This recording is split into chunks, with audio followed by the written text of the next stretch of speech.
Welcome to this video about Pulsoid with Streamer.Bot.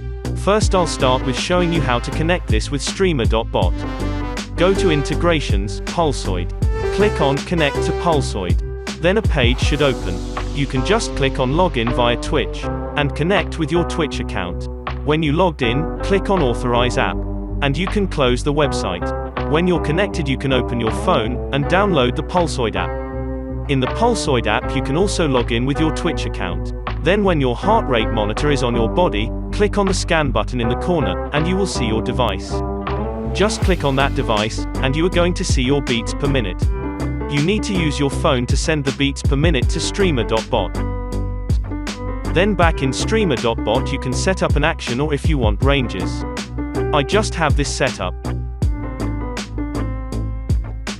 In OBS I made this widget for it.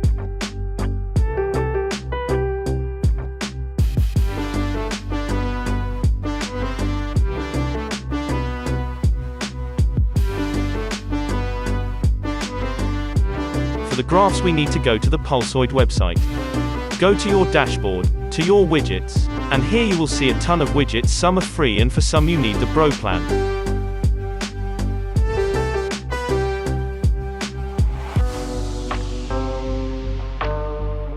You can choose between various widgets. I have the two ones you see here.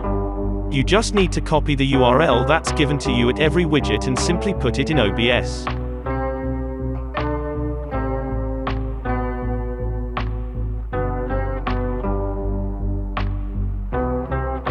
Here an example of what you can do with the ranges option.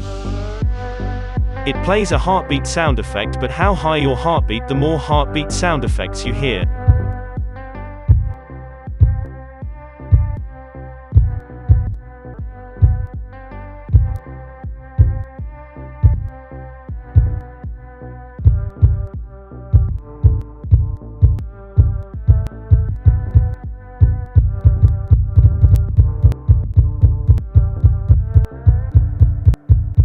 Thanks for watching.